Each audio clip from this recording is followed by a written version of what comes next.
ready to get things started. 3, 2, 1, and yeah, let's get straight to the game. We're actually running late to this match. Okay, we're here. The opponent has mulliganed. Just to let you know what's going on, we are rocking the Dredge deck, and we will do a short deck tech and adjustments after the match, but as you can see, 5 minutes have already elapsed for various reasons. Welcome in, Travis here. We're playing Magic, and we're going to try to catch up on time. Insolent Neonate, Golgari Grave Troll, Stinkweed Imp. We're going to Neonate, and we're going to do it with a red-black land. We're going to get a Blood Crypt here. Neonate into Grave Troll. I like that. The alternative is Faithless Looting. If we Faithless Looting, then we can Faithless Looting, we can bring back our Vengevines earlier if we hit Vengevine, but we're less likely to hit Vengevine. On the other hand, yeah, so we might want to wait on this Gravecrawler until turn 3 to bring back the Vengevines, but I'm going to go with whatever is the most explosive. What's up? So, changes from the last time since we saw you tomorrow. One cool thing about the stream is that every day I make adjustments. Every day I ask for feedback. I ask you, what can I do better for you every single day? The next day I come back and do a better job. So, one of the things that you can see is we have a we have cut off the bottom, like we've got a slightly new layout. However, the opponent's hand is god awful. They double mulligan with Bogles. However, we have this blank space over here down below, and I'm thinking, what can we put in there, like some kind of branding or social media or a deck list or something? What do you want to see there? How can we set it up and make it easy?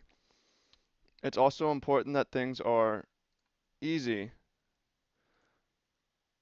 I'm a big fan of Zombie Infestation. We made a few changes to the deck. I would do a quick recap, but due to technical issues, we just jumped in today. And we're here now. Okay, we're going to go ahead and loot. Pick up 2, discard 2. We don't have any dredgers. Pitch 2 Bloodghast seems pretty good. And I kind of want to save the Gravecrawler. Perhaps we should have discarded Golgari Grave Troll. But this way we can get 2 Bloodghasts, an Amalgam, 3, 4, 5, 6, 7, and we can get a Gravecrawler as well. And then next turn we can play a Stinkweed Imp. I kind of like that more. So let's go ahead and, if it's alright with you, I'm just going to get a basic Swamp because it's the least painful thing. Whatever's less painful. We'll go over the deck changes. Get a basic Swamp here. We'll go over the deck changes in between the games. I just want you to know I love you and I really appreciate you and I'm glad that you're here. And I'm excited for changes, other changes in the channel.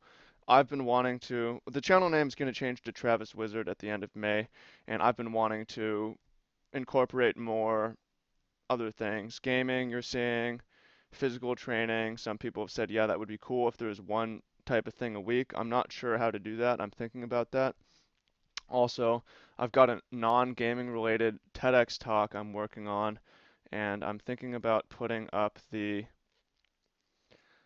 one of my rehearsals today to get feedback from you on that, because that's just it's helpful to you, it's helpful to me, even if it's not super obviously related to the channel. So okay, we can get definitely want to attack with everybody, and then we can either play a Stinkweed Imp or we can start looting. So we're basically, I feel that we're in a great position to win unless the opponent has a what's called a Daybreak Coronet.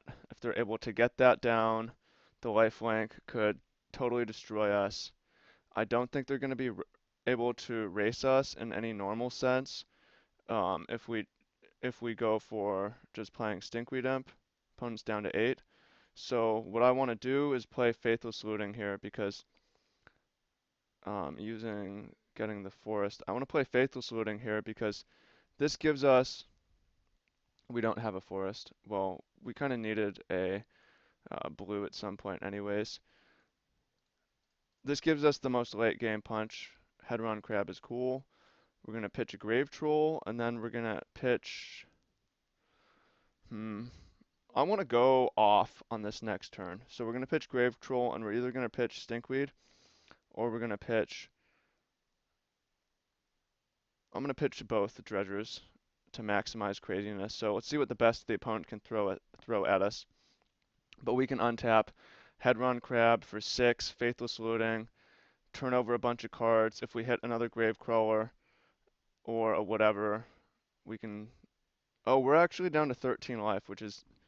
We've done 7 to ourselves, which is not a whole lot of life. It's not a ton of life. It's not. It's not a lot for. But there's a reality where we just die here. Hmm.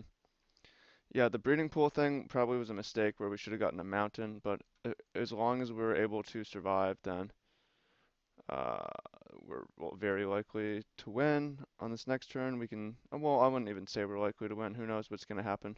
Keen Sense is fine. It's 6/7, unlikely to kill us. If the opponent has a white land and the one more aura, we might actually be dead here. 7. In which case I should have held something back. Although this has trample, so we wouldn't have been able to do a whole lot. We're about to find out. Slightly awkward. Bogles mulligans to 5. I don't like to die to that, but my heart's beating out of my chest. This is what I like about Magic. Range of emotions. Range of emotions.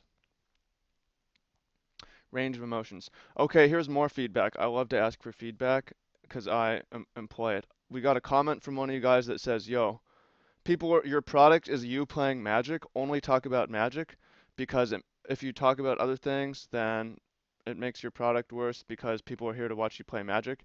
Is that true? Do you want to hear me ramble and post and do other things? I like to ramble, and for one, and I think that it makes us connect more, and I appreciate that, and I know some of you are like, I'm here for Magic. I kind of want to lure you in with Magic, and then we talk about other things. So, um, that's my basic thinking. Okay, cool. So there is a. I think that we should start with a head-run crab, and then we should play a wooded foothills, and we should mill ourselves, and then we can faithless looting, and if we hit a Gravecrawler and some Vengevines, we can make it rain. Use the ability, which we actually probably have to do, get some more hasty action this turn, or else the opponent's going to be able to untap and kill us. But I like our chances. It's going to have to be a good looting, but we're turning over 11 cards, and we've got one more fetch. Although we could easily run out of things to fetch. There's a Vengevine. We need another Gravecrawler. Are we going to hit it? Well, we actually bricked, which is kind of insane. We've got 3 Gravecrawlers in our last 16 cards. I'm not sure if we even have anything to get with this. I should have fetched earlier, but I wanted to be able to bring back this Bloodghast. What do we have left? We've got Overgrown Tomb. We've got Bloodstained Mire. No, yeah, man, this is kind of unfortunate. Although this is the way Dredge works, is you're really reliant on the order that your cards appear. So we have what is our it's a Wooded Foothills. What does Wooded Foothills get? It gets Blood Crypt, it gets Breeding Pool, it gets Forest, it gets Mountain, it gets Overgrown Tomb, it gets Steam Vents, it gets Stomping Ground. I think we have a land. I count 3, 4, 5, 6, 7 options, and we have 3. We have 1, 2, 3. Yeah, I believe we still have a steam vents in the deck. Crack it. And a forest. No Gravecrawler, no problem. Because we have our last... Ooh, and we have 3 more, so we can hit. I did this slightly out of order. I should have done that backwards. Don't matter. Gravecrawler, come on. Bingo, bango, bongo. Mofo. F6. Turn him sideways. Use the ability. Yeah, that was a turn. That was a turn of magic. That was a turn. Alright, we're dead to fog, people. We're super dead to fog. Oh, the opponent conceded. I wanted to see how negative they would go. I love this deck. It's fun. Although, the sideboard, I don't know about. So, I like Vengeful Pharaoh except for the fact of the Umbras. We have Abrupt Decay, which could be okay. I'm not playing Ray of Revelation. I don't really want to sideboard at all. Abrupt Decay could kill Rest in Peace. If they have Rest in Peace, we're just dead. Abrupt Decay could be good or it could be dead, and if we flip it from our deck, it sucks. This is a deck that does not like to sideboard. I say that sideboarding is for noobs as a joke. Some decks really want to sideboard, like a Jund deck. Some decks really hate to sideboard, like Affinity or Dredge, and that makes those decks worse over time. Rather, it makes them worse in games 2 and game 3. The theory behind like a Dredge or Affinity deck is win game 1 75, 80% of the time, and then don't worry about game 2. What's going on? Welcome in. I was talking about efficiency earlier, so here's the heuristic. This is what I used to do, and this is what a lot of other people do. They record a video, and then they edit it, and then they render it, and then they export it, and they upload it, and it takes hours. Alternatively, I can run it as a live stream to YouTube, and it immediately YouTubes. I can't edit it, but I don't have to do any rendering or any uploading. I turn the camera on, play, turn it off, and it's up. And it is a massive time saver because it lets me go do other things, like post to Snapchat. If you're not following me on Snapchat, Travis D. Woo, follow me. I'm going to take a picture of you right now. Travis D. Woo on Snapchat. I'm posting that to my story like a crazy person. So the downside is that there's leaks in the action where we're waiting for someone to submit a deck. The upside where normally we could edit that out. However, what that does is that forces us to tell a story, to interact, and to do things like check the live stream. So my decision with the live stream, since I'm on live stream, there's a chat. My decision has been to keep it turned off unless there's a lull in the action, and it would be fun to see what people are up to. So various updates. Okay, this hand is pretty sweet. Definite keeper. It is going to be very good if we can, opponent mulligan again, if we can dodge the stuff that the opponent has, and ideally we get back Vengevines. Ideally we get back 4 Vengevines on turn 2. That's the game plan. By the way, shout out to Hedron Crab for hooking up the goods last game. I know a lot of Dredge players are skeptical. Opponent double mulligans both games here. I know a lot of Dredge players are skeptical of Hedron Crab, but that was a nasty crab. It was a good top deck. Okay, Neonate is interesting. It's interesting because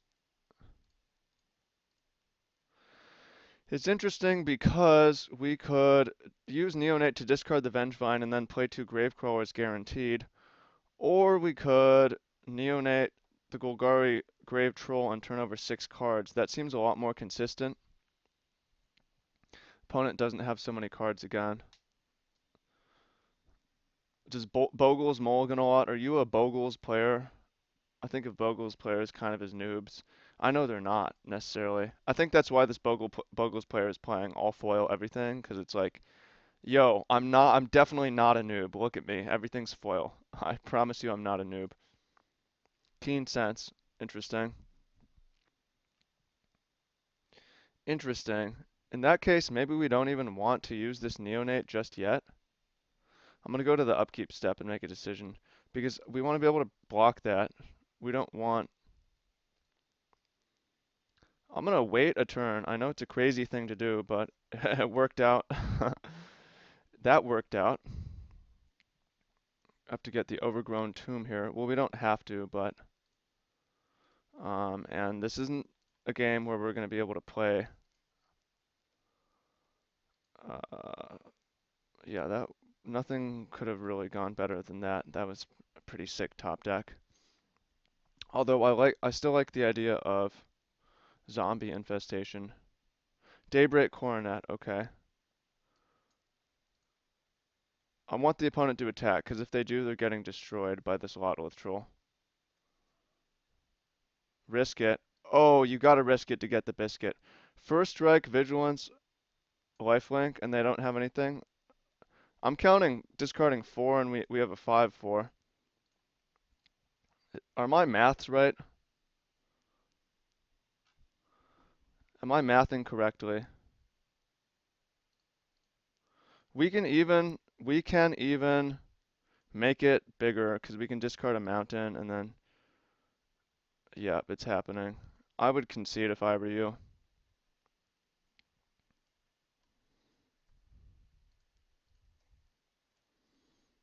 Had to go for it.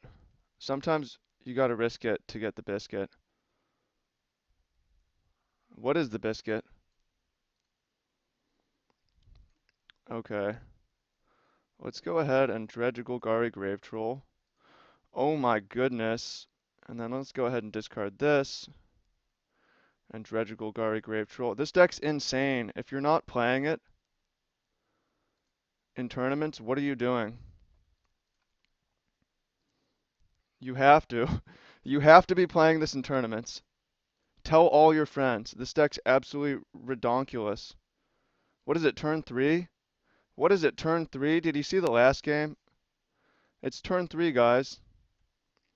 Yeah, okay. Let's talk about slight changes to the deck. Yeah, and if you want to make awesome decks like this, take the free deck crafting workshop. There's a link to that below. I will help you. Take your deck to the Magic for Good open group. It's free. The ebook is going to help you even more. That's not free. There's a link to that below. And then there's tournament success preparation course and some other stuff. Whatever level of the training you're on, now's the day to take it to the next step. So, yeah. Or you can just watch if you're here for entertainment. That's cool. So, first of all, I'm trying out Zombie Infestation as an experiment. This isn't a permanent change. I felt like Lotleth Troll was actually the best card because we want to be able to dump our hand, and Zombie Infestation is the best at doing that. And then we worked on. Actually, let's go ahead and bring it in. Check it out. Ooh, pretty. And we worked on. Can anyone type up the deck list? You'll be appointed to Grand Headmaster of Magic for Good. So the big adjustment has been Verdant Catacombs over Misty. We want our lands to have the most targets in the deck because if we're playing Fetch, Shock, and we're self-milling ourselves, it's easy to run out of lands, and we lost that way yesterday, but today we didn't lose that way because we were able to get Steam Vents from Wooded Foothills. So Verdant Catacombs gets more than Misty Rainforest. Verdant gets Swamp, Stomping Ground, Overgrown Forest, Breeding Pool, Blood Crypt. It gets a lot of things, and that's very important. But as you can see, the deck's absolutely ridiculous. It's a bomb. I highly recommend it for tournaments. If you play in tournaments and you're not playing against it, I recommend preparing for it. I think we'll be back for one more match on Thursday, tomorrow, then Friday we're going to be playing chess, Saturday Hearthstone, and then Sunday move on to a new deck. A few of those options are Fevered Visions Burn and Thing in the Ice Infect Modern. I'm liking playing with semi or competitive rogue decks right now. So, uh, uh, I like goofy, but I also like competitive. So, as for the sideboard, really I haven't been using it too much. It's unclear how to use it. I think I like 4 Ancient Grudge because that's like the only card that I know is gonna come in. Everything else is, I don't know, right? It's just too. I mean, the deck wins by turn 3, so what do we need to sideboard for? Anyways, thank you for watching. I love you, appreciate you, enjoy your company, and we'll see you back tomorrow. Play that outro, DJ, DJ, DJ, DJ, DJ.